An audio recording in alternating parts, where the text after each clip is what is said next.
ಭಾರತದ ಸರ್ವಶ್ರೇಷ್ಠ ನಾಗರಿಕ ಪ್ರಶಸ್ತಿಗಳಾದ ಪದ್ಮಶ್ರೀ, ಪದ್ಮಭೂಷಣ, ಪದ್ಮವಿಭೂಷಣ ಅನಂತ್ ನಾಗರನ್ನೇಕೆ ಗುರುತಿಸ್ಲಿಕ್ಕೆ ಸಾಧ್ಯವಾಗಿಲ್ಲ? ಅನಂತ್ ನಾಗರ ಹೆಸರು ಮತ್ತು ಅವರ ಸಾಧನೆ ಪ್ರಧಾನಿ ನರೇಂದ್ರ ಮೋದಿ ಅವರ ಕಣ್ಣಿಗೆ ಬಿದ್ದಿದೆಯೋ ಇಲ್ವೋ, ಕಿವಿಗೆ ಕೇಳಿಸಿದೆಯೋ ಇಲ್ವೋ, ವಿವಿಧ ಪಕ್ಷಗಳ ರಾಜ್ಯ ಸರ್ಕಾರಗಳಿಗೆ ಏಕೆ ಅದು ಮುಖ್ಯ ಅಂತ ಅನಿಸ್ಲೇ ಇಲ್ಲ. ಅವರು ಕೇವಲ ನಾಯಕ ನಟನಾಗಿ ಅಷ್ಟೇ ಅಲ್ಲ, ನಾಯಕ ಪಾತ್ರದಲ್ಲಿರೋ ಹಾಸ್ಯ ನಟನಾಗಿ ಕೂಡ ಒಂದು ವಿಶಿಷ್ಟವಾದ ಪ್ರತಿಭೆಯನ್ನು ಕನ್ನಡ ಪ್ರೇಕ್ಷಕರ ಎದುರಿಗೆ ಸಾದರಪಡಿಸುತ್ತಾರೆ. ಹಲವಾರು ಬಾರಿ ಅವರಿಗೆ ರಾಜ್ಯ ಪ್ರಶಸ್ತಿಗಳು ಸಂದಿವೆ. ಸುಮಾರು 7 ಬಾರಿ ಫಿಲ್ಮ್ ಪ್ರಶಸ್ತಿಗಳು ಬಂದಿವೆ. ಅವರು ಅಭಿನಯಿಸಿದ ಚಿತ್ರಗಳಿಗೆ ರಾಷ್ಟ್ರ ಪ್ರಶಸ್ತಿ ಬಂದಿದೆ. ಅನಂತ್ ನಾಗರನ್ನ ಭಾರತದ ಸರ್ವಶ್ರೇಷ್ಠ ನಾಗರಿಕ ಪುರಸ್ಕಾರಕ್ಕೆ ಶಿಫಾರಸು ಮಾಡಬೇಕು ಅಂತ ಇದುವರೆಗೂ ಕರ್ನಾಟಕವನ್ನು ಆಳಿದ ಯಾವ ರಾಜ್ಯ ಸರ್ಕಾರಕ್ಕೂ ಮುಖ್ಯ ಅಂತ ಅನಿಸಿರಲೇ ಇಲ್ಲ ಅಂತ ಕಾಣುತ್ತೆ. ರಾಮಕೃಷ್ಣ ಹೆಗಡೆ ಅವರಿಂದ ಪ್ರಭಾವಿತರಾದ ಅನಂತ್ ನಾಗ್ ಮತ್ತು ಅವರ ದಿವಂಗತ ಸಹೋದರ ಶಂಕರ್ ನಾಗ್ ಅವರು ಮೊದಲಿಂದ ಜನತಾ ಪರಿವಾರದ ಅಪ್ಪಟ ಅಭಿಮಾನಿಯಾಗಿದ್ದರು.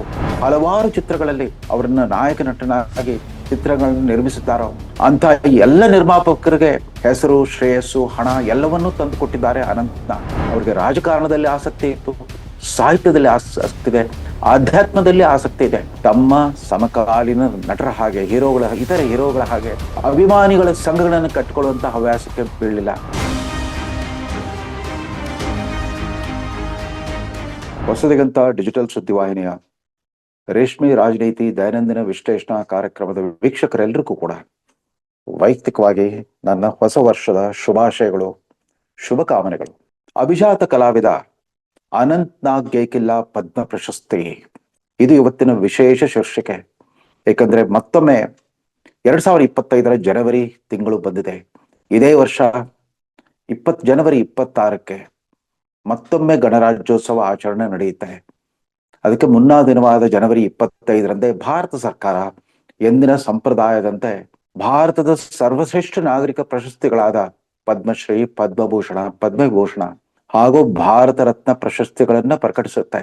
ಅದರಲ್ಲೂ ಕಳೆದ 10 ವರ್ಷಗಳಿಂದ ನರೇಂದ್ರ ಮೋದಿಯವರು ಪ್ರಧಾನಿ ಆದಾಗಿನಿಂದ ಅನೇಕ ಅಪರಿಚಿತ ವ್ಯಕ್ತಿಗಳು, ಅಂದ್ರೆ ಎಲೆ ಮರೆ ಕಾಯಿಯಂತೆ ವಿವಿಧ ಸೇವಾ ಕ್ಷೇತ್ರದಲ್ಲಿ ಅನುಪಮ ಸೇವೆ ಸಲ್ಲಿಸ್ತಾ ಇರುವಂತಹ ತೀರಾ ಅನಾಮಿಕ ವ್ಯಕ್ತಿಗಳನ್ನು ಕೂಡ ಗುರುತಿಸಿ ಅವರಿಗೆ ಪುರಸ್ಕಾರ ಕೊಡ್ತಾ ಬಂದಿದ್ದಾರೆ. ಅಂಥದ್ರಲ್ಲಿ ಕನ್ನಡ ಚಲನಚಿತ್ರರಂಗದ ಅತ್ಯಂತ ಜನಪ್ರಿಯ, ಹಿರಿಯ, ಬಹುಮುಖ ಪ್ರತಿಭಾಶಾಲಿ ಕಲಾವಿದ, ಅಭಿಜಾತ ಕಲಾವಿದ ಅನಂತ್ ನಾಗರನ್ನೇಕೆ ಗುರುತಿಸ್ಲಿಕ್ಕೆ ಸಾಧ್ಯವಾಗಿಲ್ಲ? ಅನಂತ್ ನಾಗರ ಹೆಸರು ಮತ್ತು ಅವರ ಸಾಧನೆ ಪ್ರಧಾನಿ ನರೇಂದ್ರ ಮೋದಿ ಅವರ ಕಣ್ಣಿಗೆ ಬಿದ್ದಿದೆಯೋ ಇಲ್ವೋ, ಕಿವಿಗೆ ಕೇಳಿಸಿದೆಯೋ ಇಲ್ವೋ, ಅಥವಾ ಕರ್ನಾಟಕವನ್ನು ಇದುವರೆಗೂ ಆಳಿದ ವಿವಿಧ ಪಕ್ಷಗಳ ರಾಜ್ಯ ಸರ್ಕಾರಗಳಿಗೆ ಏಕೆ ಅದು ಮುಖ್ಯ ಅಂತ ಅನಿಸ್ಲೇ ಇಲ್ಲ. ಸಾಮಾನ್ಯವಾಗಿ ಈ ಪ್ರಶಸ್ತಿಗಳಲ್ಲಿ ರಾಜ್ಯ ಸರ್ಕಾರಗಳ ಶಿಫಾರಸು ಕೂಡ ಸೇರ್ಕೊಂಡಿರುತ್ತೆ. ಪ್ರತಿ ವರ್ಷ ರಾಜ್ಯ ಸರ್ಕಾರ ತನ್ನ ವ್ಯಾಪ್ತಿಗೆ ಬರುವ ಸಾಧಕರ ಪೈಕಿ ಕೆಲವರನ್ನು ಗುರುತಿಸಿ ಕೇಂದ್ರ ಸರ್ಕಾರಕ್ಕೆ ಶಿಫಾರಸು ಮಾಡುತ್ತೆ. ಅದನ್ನು ಒಪ್ಪೋದು ಬಿಡೋದು ಅದು ರಾಷ್ಟ್ರಪತಿಗಳಿಗೆ ಸಂಬಂಧಪಟ್ಟಿತ್ತು, ಅಂದ್ರೆ ಕೇಂದ್ರ ಸರ್ಕಾರಕ್ಕೆ ಸಂಬಂಧಪಟ್ಟಿತ್ತು. ಸಾಂಸ್ಕೃತಿಕ ಇಲಾಖೆ ಅದನ್ನ ನಿರ್ಧರಿಸುತ್ತೆ. ಅದ್ಯಾಕೆ ಅನಂತ್ ನಾಗ್ ಅವರಿಗೆ ಈ ಪ್ರಶಸ್ತಿಗಳು ತಪ್ತಾ ಬಂದಿವೆ? 1973ರಲ್ಲಿ ಡಾಕ್ಟರ್ PV ನಂಜರಾಜ್ ಅರಸ್ ನಿರ್ದೇಶನದ ಸಂಕಲ್ಪ ಚಿತ್ರದಿಂದ ಕನ್ನಡ ಚಿತ್ರರಂಗಕ್ಕೆ ಪಾದಾರ್ಪಣೆ ಮಾಡಿದ ಅನಂತ್ ನಾಗ್ ಅವರಿಗೆ ಮರು ವರ್ಷವೇ ಅಖಿಲ ಭಾರತ ಮಟ್ಟದ ಮಾನ್ಯತೆ ಸಿಕ್ಕಿದ್ದು ಮೊನ್ನೆ ತಾನೇ ನಿಧನರಾದ ಸಮಾನಾಂತರ ಚಿತ್ರರಂಗದ ಬ್ರಹ್ಮ ಶ್ಯಾಮ್ ಬೆನ್ಗಲ್ ನಿರ್ದೇಶಿಸಿದ ಅಂಕುರ್ ಚಿತ್ರದಲ್ಲಿ ಅವರ ಜೊತೆಗೆ ನಾಯಿಗೆಯಾಗಿ ಪಾತ್ರ ವಹಿಸಿದ ಶಬಾನಾ ಆಜ್ಮಿ ಕೂಡ ಅದೇ ಚಿತ್ರದ ಮೂಲಕ ಭಾರತೀಯ ಚಿತ್ರರಂಗಕ್ಕೆ ಪರಿಚಿತರಾದರು. ಈ ಪ್ರತಿಭಾಶಾಲಿ ನಿರ್ದೇಶಕ ಶ್ಯಾಮ್ ಬೆನ್ಗಲ್ ಭಾರತೀಯ ಚಿತ್ರರಂಗಕ್ಕೆ ಪರಿಚಯಿಸಿದ ಅಮೋಘ ಹೆಸರುಗಳು ಅಂತಂದ್ರೆ ಅನಂತ್ ನಾಗ್, ಶಬಾನಾ ಆಜ್ಮಿ, ನಾಸಿರುದ್ದೀನ್ ಶಾ, ಕುಲ್ಭೂಷಣ್ ಖರ್ಬಂಡ ಇತ್ಯಾದಿಗಳು. ತಮ್ಮಂತೆಯೇ ಅಭಿಜಾತ ಕಲಾವಿದರೆನಿಸಿಕೊಂಡಿದ್ದ ಅನೇಕ ಸಹ ನಟಿಯರೆಲ್ಲ ಈಗಾಗಲೇ ಅಖಿಲ ಭಾರತ ಮಟ್ಟದ ಪ್ರಶಸ್ತಿಗಳನ್ನ, ಖ್ಯಾತಿಯನ್ನ ಪಡ್ಕೊಂಡಿರುವಾಗ ಕಳೆದ ವರ್ಷವಷ್ಟೇ ಭಾರತೀಯ ಚಿತ್ರರಂಗಕ್ಕೆ ತಾವು ಸಲ್ಲಿಸಿರುವ ಸೇವೆಯ ಸುವರ್ಣ ಮಹೋತ್ಸವವನ್ನು ಆಚರಿಸಿಕೊಂಡ ಅನಂತ್ ನಾಗರನ್ನೇಕೆ ನಾವು ಅಲಕ್ಷಿಸ್ಬಿಟ್ಟಿದ್ದೇವೆ? ಅನಂತ್ ನಾಗ್ ಈಗಾಗಲೇ 76ರ ಹರೆಯದಲ್ಲಿದ್ದಾರೆ. 50 ವರ್ಷಗಳ ತಮ್ಮ ಸುದೀರ್ಘ ನಟನಾ ಬದುಕಿನಲ್ಲಿ 200ಕ್ಕೂ ಹೆಚ್ಚು ಕನ್ನಡ ಚಲನಚಿತ್ರಗಳು, ಅದರ ಜೊತೆಗೆ ಹಿಂದಿ, ಮರಾಠಿ, ತೆಲುಗು ಭಾಷೆಗಳಲ್ಲೂ ಕೂಡ ಅಭಿನಯಿಸಿ ತಮ್ಮ ಪ್ರತಿಭೆಯನ್ನ ಮೆರೆದಿದ್ದಾರೆ. ಅವರು ಕೇವಲ ನಾಯಕ ನಟನಾಗಿ ಅಷ್ಟೇ ಅಲ್ಲ, ನಾಯಕ ಪಾತ್ರದಲ್ಲಿರೋ ಹಾಸ್ಯ ನಟನಾಗಿ ಕೂಡ ಒಂದು ವಿಶಿಷ್ಟವಾದ ಪ್ರತಿಭೆಯನ್ನು ಕನ್ನಡ ಪ್ರೇಕ್ಷಕರ ಎದುರಿಗೆ ಸಾದರಪಡಿಸಿದ್ದಾರೆ. ಹಲವಾರು ಬಾರಿ ಅವರಿಗೆ ರಾಜ್ಯ ಪ್ರಶಸ್ತಿಗಳು ಸಂದಿವೆ. ಸುಮಾರು 7 ಬಾರಿ ಫಿಲ್ಮ್ ಪ್ರಶಸ್ತಿಗಳು ಬಂದಿವೆ. ಅವರು ಅಭಿನಯಿಸಿದ ಚಿತ್ರಗಳಿಗೆ ರಾಷ್ಟ್ರ ಪ್ರಶಸ್ತಿ ಬಂದಿದೆ. ಬಟ್ ಅದ್ಯಾಕೋ ಅನಂತ್ ನಾಗರನ್ನ ಭಾರತದ ಸರ್ವಶ್ರೇಷ್ಠ ನಾಗರಿಕ ಪುರಸ್ಕಾರಕ್ಕೆ ಶಿಫಾರಸು ಮಾಡಬೇಕು ಅಂತ ಇದುವರೆಗೂ ಕರ್ನಾಟಕವನ್ನ ಆಳಿದ ಯಾವ ರಾಜ್ಯ ಸರ್ಕಾರಕ್ಕೂ ಮುಖ್ಯ ಅಂತ ಅನ್ಸಿರ್ಲೇ ಇಲ್ಲ ಅಂತ ಕಾಣುತ್ತೆ. ಅದರಲ್ಲೂ ಈಗ ಮುಖ್ಯಮಂತ್ರಿ ಆಗಿರೋ ಸಿದ್ದರಾಮಯ್ಯನವ್ರ ಜೊತೆಗೆ ಅನಂತ್ ನಾಗ್ ಕೆಲವು ಕಾಲ ಶಾಸಕ ಸಹೋದ್ಯೋಗಿಯಾಗಿದ್ರು ಮತ್ತು ಮಂತ್ರಿ ಸಹೋದ್ಯೋಗಿ ಕೂಡ ಆಗಿದ್ರು. ರಾಮಕೃಷ್ಣ ಹೆಗಡೆ ಅವರಿಂದ ಪ್ರಭಾವಿತರಾದ ಅನಂತ್ ನಾಗ್ ಮತ್ತು ಅವರ ದಿವಂಗತ ಸಹೋದರ ಶಂಕರ್ ನಾಗ್ ಅವರು ಮೊದಲಿಂದ ಜನತಾ ಪರಿವಾರದ ಅಪ್ಪಟ ಅಭಿಮಾನಿಯಾಗಿದ್ರು. ಅದೇ ಕಾರಣದಿಂದ 1994ರಲ್ಲಿ ಮಲ್ಲೇಶ್ವರಂ ಅಸೆಂಬ್ಲಿ ಕ್ಷೇತ್ರದಿಂದ MLA ಆಗಿ ಆರಿಸಿಬಂದು ಮುಂದೆ JH ಪಟೇಲ್ ಸರ್ಕಾರದಲ್ಲಿ ಬೆಂಗಳೂರು ಅಭಿವೃದ್ಧಿ ಸಚಿವರು ಕೂಡ ಆಗಿದ್ರು. ಆಗ ಸಿದ್ದರಾಮಯ್ಯ ಉಪಮುಖ್ಯಮಂತ್ರಿ ಆಗಿದ್ರು.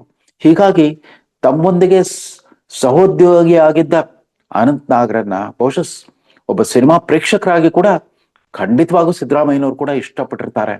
ಅನಂತ್ ನಾಗ್ರನ್ನ ಇಷ್ಟಪಡದೇ ಇರೋ ಚಿತ್ರ ಪ್ರೇಮಿಗಳು ಯಾರೂ ಇಲ್ಲ ಅಂತ ಕಾಣುತ್ತೆ.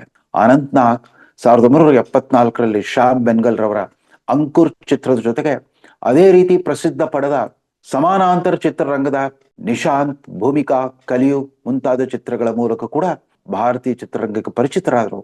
ಅದಾದ್ಮೇಲೆ 1985ರಲ್ಲಿ GV ಅಯ್ಯರ್ ನಿರ್ದೇಶನದ ಹಂಸಗೀತೆಯನ್ನು ಚಿತ್ರದಲ್ಲಿ ಒಬ್ಬ ಶಾಸ್ತ್ರೀಯ ಸಂಗೀತ ಕಲಾವಿದರಾಗಿ ತಮ್ಮ ಆ ಎಳೆ ವಯಸ್ಸಿನಲ್ಲೇ ಅಮೋಘ ಅಭಿನಯ ನೀಡಿದ್ದ ಅನಂತ್ ನಾಗ್ ಆ ಚಿತ್ರಕ್ಕೆ ರಾಷ್ಟ್ರ ಪ್ರಶಸ್ತಿ ಬಂತು. ಅತ್ಯುತ್ತಮ ಚಿತ್ರ ಅಂತ ರಾಷ್ಟ್ರ ಪ್ರಶಸ್ತಿ ಬಂತು. ಅನಂತ್ ನಾಗ್ ಅವ್ರಿಗೆ ಅಷ್ಟೇ ಸಾಕಾಗಿತ್ತು. ಅದಾದ ನಂತರ ಹಲವಾರು ಚಿತ್ರಗಳಲ್ಲಿ ಅವರನ್ನ ನಾಯಕ ನಟನಾಗಿ ಚಿತ್ರಗಳನ್ನು ನಿರ್ಮಿಸಿದ್ದಾರೋ ಅಂತ ಎಲ್ಲ ನಿರ್ಮಾಪಕರಿಗೆ ಹೆಸರು, ಶ್ರೇಯಸ್ಸು, ಹಣ ಎಲ್ಲವನ್ನೂ ತಂದು ಕೊಟ್ಟಿದ್ದಾರೆ ಅನಂತ್ ನಾಗ್.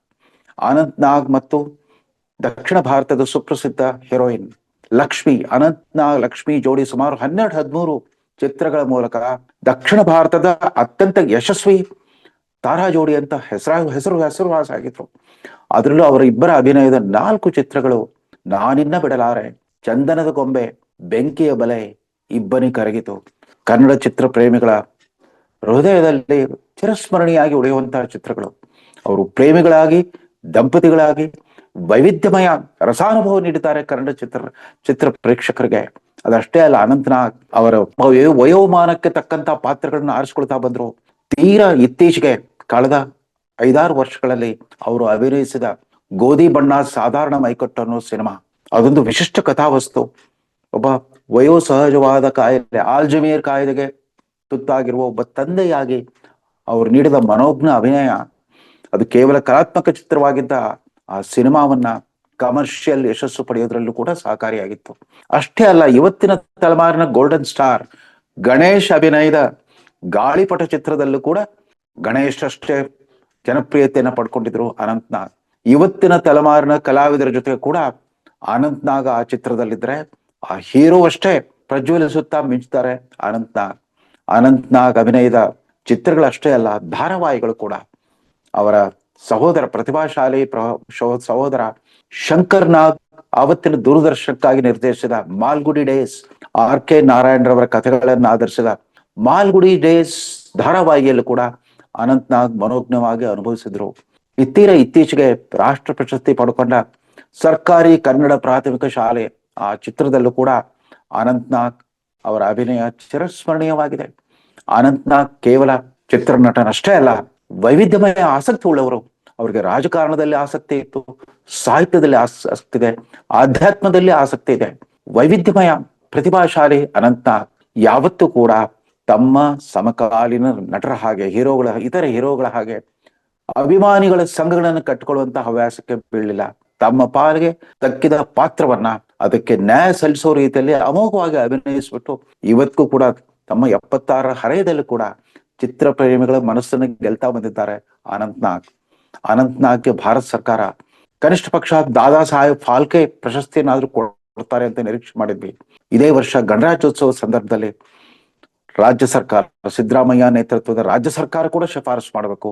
ಅಷ್ಟೇ ಅಲ್ಲ, ಇವತ್ತು NDA ಸರ್ಕಾರದ ಅವಿಭಾಜ್ಯ ಅಂಗ ಆಗಿರೋ ಕರ್ನಾಟಕದ 19 ಜನ NDA ಸಂಸದರುಗಳು ಕೂಡ ಸರ್ವಾನುಮತದಿಂದ ಅನಂತ್ ನಾಗ್ ಅವರ ಹೆಸರನ್ನ ಕನಿಷ್ಠ ಪದ್ಮವಿಭೂಷಣ ಪ್ರಶಸ್ತಿಗೆ ಶಿಫಾರಸು ಮಾಡೋದಾದ್ರೆ ಅದಕ್ಕಿಂತ ದೊಡ್ಡ ಆ ಕಲಾವಿದನಿಗೆ ಸಲ್ಲಬೇಕಾದ ನ್ಯಾಯ ಸಂದಂತಾಗುತ್ತೆ ಅಂತ ನಮ್ಗನ್ಸುತ್ತೆ.